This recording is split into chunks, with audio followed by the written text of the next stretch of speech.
You can voluntarily transfer property. That's what we're going to look at now. And obviously, anything voluntary has got to be better than involuntary. So, hopefully, these will all be good ways. One is to sell the property. It's kind of what I like. Well, that's the way I'd prefer to transfer my property if I could. I'd want to sell it. And remember, if you own property, you have the through the right of disposition, right? You have the right to dispose of your property if you want to, and one way to do that is to sell it. Obviously, another way would be to give it away. But here we're talking about sell it, again, because of the bundle of rights. You know, you own the bundle of legal rights. One of those is disposition. But anyway, so we can sell it, transfer it from the current owner to a new owner. It says title transfers require mutual agreement with the contract with some form of valuable consideration.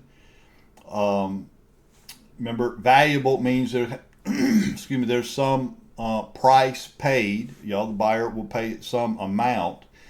Now, what that amount is not that big a deal, certainly not for legal purpose, as long as there's some dollar amount indicating the valuable consideration. The only time there could be a problem is if there's some kind of fraud as part of this deal, and obviously we hope that's not going to be the case. So, the amount of consideration is not that big a deal for legal purposes, okay? But it ensures that both parties have a valid enforceable agreement and the transaction is recognized by law. So again, we got to have a good contract, has all the essential elements of a valid contract, valuable consideration, whatever the parties agree to, and then we should be able to sell the property. Now, when you do sell real estate, typically there's going to be what we call a transfer tax. Obviously a tax that going to be paid to the government, whether it be county, city, whatever. But sometimes you hear this called different names. You hear it called transfer tax, a documentary tax, or deed stamps. You hear it called different things, but it's just a transfer tax. The county, state, government, whatever, they're going to have to get a little bit out of the deal for sure. And how to calculate that tax, or how much this transfer tax will cost, again, will vary from state to state.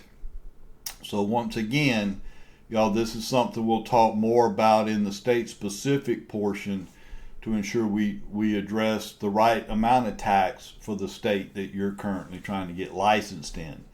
But for here, just know there is a transfer tax. Another common name, deed stamps, quite frankly. You hear that a lot. Okay. There are some exemptions typically when it comes to these transferred taxes. If you're transferring property from a family member to another family member, that would probably exempt you from this tax. If you're buying the property at a tax sale and you get a tax deed, then there'll be no transfer tax because you're buying it from the government anyway. And then, conveyances involving government entities. Again, if the government's involved, if they're one of the parties involved, then there's typically no tax going to be charged to that transaction. Okay, so really, government and family members, no, this tax would not apply. You could give the property away, right? You could just give it to someone as a gift, whether it be a family member or whatever. But if you're going to give it away and there's no valuable consideration, no money exchanging hands, then it must state that the consideration is invaluable or for love and affection. Remember, love and affection, that is the only form of invaluable consideration that you could have. Okay. When you transfer property from one person to another, y'all, this is called a devise. Y'all, the legal term here is just called devise. And actually, I need to back up. Y'all, we're talking about wills, okay, or probate. If someone dies, and assuming they left a will, and they named somebody to get the property upon this person's death. So I apologize. That's what we're talking about here. But y'all, that's called a devise. Y'all, devise just means conveyance of title through will. What I want to caution you of here, y'all, there's another term that we talked about already in another chapter called a demise. And if you recall, demise means conveyance by lease agreement. Devise is conveyance through a will. So just be careful you don't get those two terms confused there. Demise is conveyance by lease. Devise is conveyance by will. Well, what's being conveyed? The bundle of legal rights. Okay? Now, if someone dies testate, that means they died with a will. That certainly makes life a whole lot simpler for those that are still living. But those that die intestate means they died without a will. And then, now we're likely dealing with this involuntary transfer of property, where assets will now be distributed based on laws of descent. So now you got the government involved, the states involved on who's going to get what or how much and so forth. I would strongly encourage you, if you're of legal age, 18 or higher or older, you need a will. Even if you don't own anything, you need a will, if nothing else, to designate someone as your personal representative to handle your affairs on your behalf when you're gone. That way the state's not having to do it. But for now, just know testate means you died with a will. Intestate means you died without a will. Well, again, you need and want a personal representative. That's somebody that you designate in your will that's going to actually carry out your will, your last will and testament. Things just work out a whole lot better that way. Need a will. Some other terms you hear a lot when it comes to wills, probate, and stuff like that. Sometimes you hear the terms executor or sometimes executrix. That's someone appointed when the decedent dies with a will. It means they died testate. But it says executor or executrix. The reason for that is because executors are male. Females are called an executrix. So males are executors, females are executrix. Same thing with administrator or administratrix. Administrators are male, administratrixes are female. I didn't come up with those terms, but that's what they are. But the administrator or trix is appointed when the decedent dies without a will or intestate. But then there's the personal representative, and personal representatives are gender neutral. Could be male or female.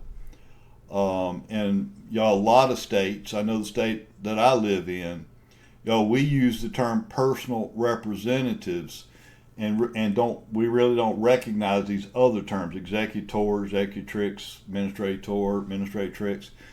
We don't recognize those terms in the state that I'm in, and possibly in the state you live in. We obviously, states that don't recognize those other terms, they just use personal representatives, which again are gender neutral, and they could be male or female. It just solves a lot of those issues. Y'all, there are two types of will. I'm sure there are probably more than this, but the two types of wills you need to be familiar with here. Y'all, one's just a simple will, where one person will just have a will and they designate who their personal representative will be and who's going to get what. Y'all, it's a pretty simple will.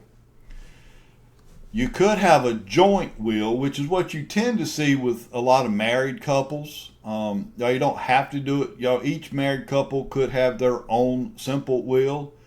Or instead of each spouse having a separate will, they could just go together and do a joint will, which basically is just saying, typically, if one spouse dies, then the surviving spouse gets everything.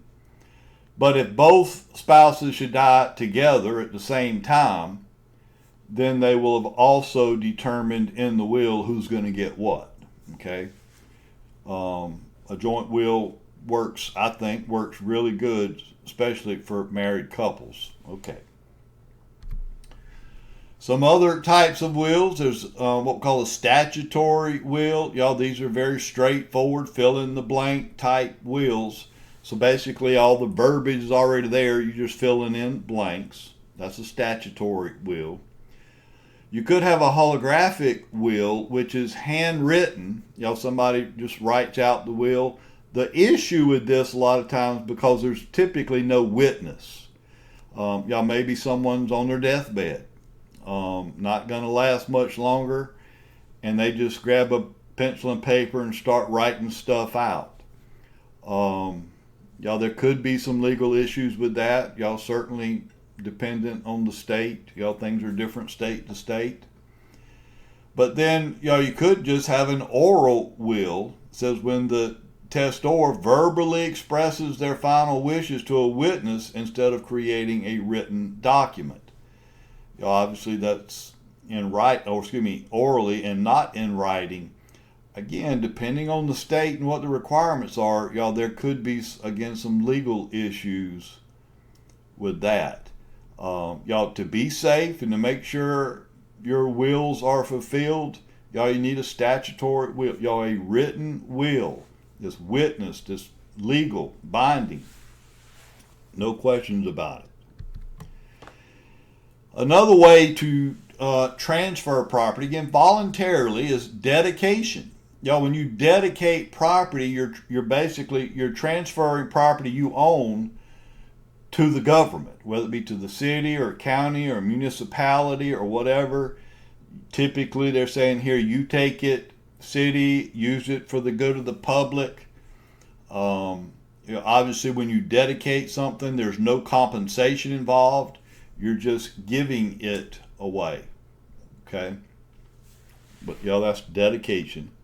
The main thing I remember that, dedication is transferring from the private property owner for public use. Okay?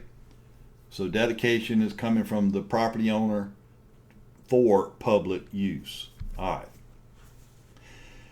You need to understand a little something about title insurance. And we're going to talk more about this a little bit later in this module. But, what is title insurance? It is possible that you could buy real estate, a house, own it, live there for years or even decades. In fact, maybe it's even paid for by now. But then you get this knock on your door and you find somebody standing there, and when you answer, they say, hey, look, you're in my house and you need to get out. Well, I know that will sound kind of strange. You might think, well, no, I've been living here for 30 years. I've owned it for 30 years. Again, it's paid for. It's my house. But yet somebody else has challenged you saying, no, it's mine. If that should happen, basically what's going on here is when you purchase the property, however many years ago or however long ago it was, you purchased it illegally and didn't even know it. I'm sure typically when this happens, obviously the buyer has no idea that they're purchasing the property illegally. They didn't know about it. Nobody knew about it at the time. But what has happened here is at some point in the future, now we find out that maybe there was another owner. Maybe the person you bought it from never legally owned the property. Because y'all, there are things, when it comes to transferring real estate, all we can do to validate certain conveyancing requirements is what is really depending on what was recorded in the public record. Well, sometimes things happen with the property. Transfer might take place from one person to another that was never recorded in the public record. Well, does it mean it's not still legal and valid? It just means it was never recorded, so the public never knew about this transfer. And then it gets transferred to somebody else, which made it illegally because whoever transferred it was not the legal owner at the time. It's just nobody knew about it at the time of the transfer. I know that sounds confusing, but all that to say this. You never know when you buy real estate what may have transpired or what all has taken place with this property that could affect the title to the property. You just never know. There may be issues with that title that you don't know about at the time you buy it, and then maybe years later, these issues come to light, and now here you got issues. People are claiming they own it and whatnot. Well, this is why you would want title insurance. The title insurance would protect you, both you as the buyer when you bought it and lenders that are involved. They're protected against title defect. Okay? It says here it covers title defects that could jeopardize ownership or financial interest. So you want title insurance. When you buy real estate, you need to make sure you purchase title insurance. Okay? But here's what you got to be careful of. I have people tell me, well, I thought that was a mandatory thing anyway. Not really, not completely. Because, there are two types of title insurance policies. There's the mortgagee's policy, which is considered the lender's policy. And, if you have to borrow money from a lender to purchase the property, no, you're not paying cash, so you have to borrow the money from a lender to buy, then yes, the lender will require title insurance. They're not going to ask you if you want it. It's just a mandatory requirement. You will buy a lender's policy. Now, when you buy the lender's policy, and a defect in title pops up sometime, again, after you've closed, you now own it, and now somebody is fighting for ownership of the property. They're trying to take the property from you. Well, the good news with that lender's policy is this, and by the way, say for example, whoever is contesting ownership, let's say they win. They can prove they actually own the property, not you, even though you've been living in it for however long, made all these payments already. It's not even your property. You should have, means again, you bought it illegally, but you did not realize it or know it at the time. Well, if that happens, you're out of here. You're going to have to move out of that house. You're gone. But the question is, well, what about the money you still owe the bank? Well, the good news is because you bought that lender's title insurance policy, the insurance company will pay off the lender. So it's not like you get kicked out of the house and you still got to pay all this money back. At least whatever you still owe, whatever the balance on that loan is at that time, the insurance policy, title insurance policy, will pay that off. So at least when you get kicked out of the house, whatever you still owe will be paid off. But what about the money, all that money you've already paid into it? If you've been there 10, 20 years, you might have a lot of equity. You might have $200,000, $300,000, $400,000 that you've already paid into it. What about that money? Will I get that money back? And the answer to that question is, well, did you also buy a homeowner's title insurance policy? Y'all, the homeowner's title policy is optional. That one is not mandatory. It is not required. So in essence, if you want that one, you may actually have to request, and you'll tell the attorney, y'all, when you're buying the property, you got to tell them at that time, make sure you include not just the lender's title insurance policy, I also want the homeowner's policy. If you have the homeowner's policy, then all the money you've paid into the property, you'll get that back as well. But if you never included the homeowner's policy, then that means you're going to be out on the street and broke. You will not be getting that money back. So, y'all, I will tell you, y'all, the cost of this title insurance policy is really not that much, honestly, y'all, comparatively speaking. A few $100 maybe, $1,000 possibly. But you're going to have to buy that lender's policy anyway, if you're borrowing money. And y'all, but you can include the homeowner's policy literally just for a few dollars more. It's not that much more to add the homeowner's policy. So you might as well get both.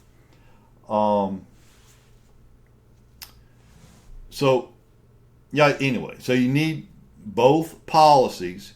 And by the way, title insurance is just a one-time payment. So this is not like something you're having to keep paying on, year after year after year. It's just a one-time payment. You pay it at closing and you're done with it. You don't have to pay any more. And that title insurance, y'all, is in effect and will be good for as long as you and your heirs are still alive. You don't even have to still own the property. You could have sold it, and then something, issues pop up. Y'all, you're still going to be covered under this title insurance. So, y'all, you really need that title insurance. So, what does some of this title insurance cover? Y'all, old debts or obligations. Y'all, it says unpaid liens or financial claims tied to the property. Again, these are liens that may have never been recorded. Doesn't mean that there's not still outstanding liens on that property, but maybe you never knew about it until sometime after you closed and purchased the property. Now you got creditors saying, no, you still owe me this money. And you put this property up as collateral, or at least the previous owner did. Well, again, so if these creditors come forward and you did not know about those at the time you bought the property, then your title insurance will cover it. So, y'all, that's pretty big. Y'all, adverse ownership claims, where you have disputes from individuals asserting ownership rights, which is what we've been talking about for the most part so far. Y'all, title insurance, title insurance like any other kind of insurance. Y'all, you hope you never need it. But if you ever need it, you better hope you got it. And I will tell you, title insurance is a big deal. You need that. Y'all,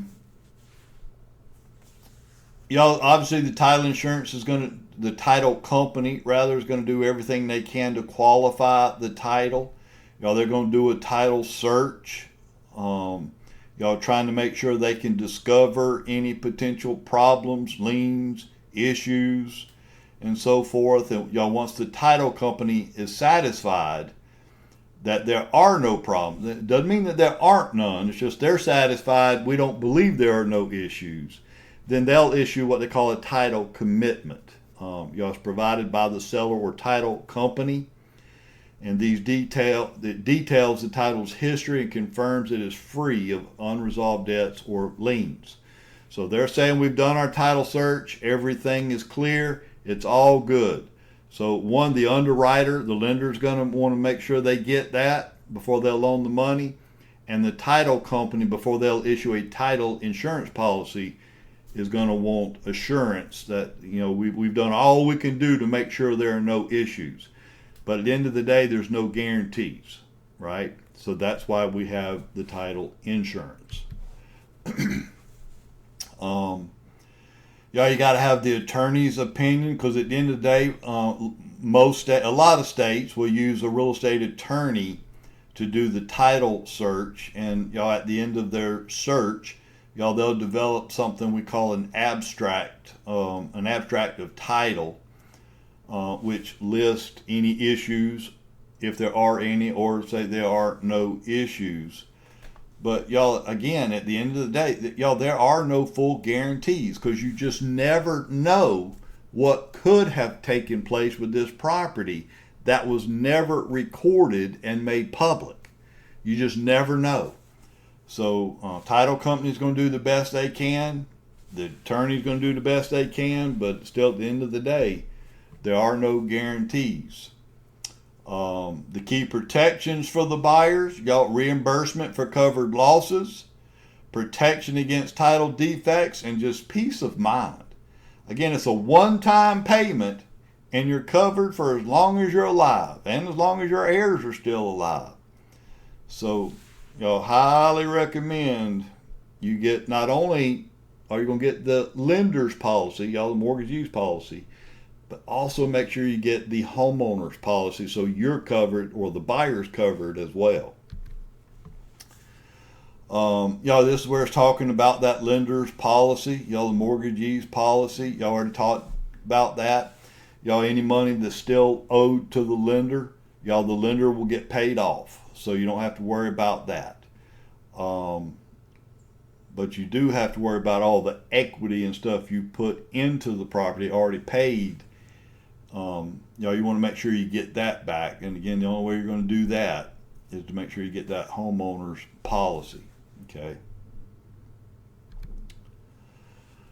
There is a little bit of a difference between marketable title and insurable title. Marketable title just means that we have a clear chain of ownership. There are no defects that we can determine. Marketable title just means that we can convey the property, or the property owner can convey the property from themselves to the new buyer, free and clear of defects. Okay, that's what marketable title is. Insurable title just means it's something the title company feels comfortable with. There are no issues, there are no problems with the chain of title and so forth, and they would be willing to insure the property against any potential title defects in the future. Okay, so marketable title, again, basically is dealing with the seller. The seller has to be able to show they have marketable title to be able to convey it to the new buyer. Insurable title means the title company has done their research and they cannot locate or have any reason to think there's any problems with title to the property.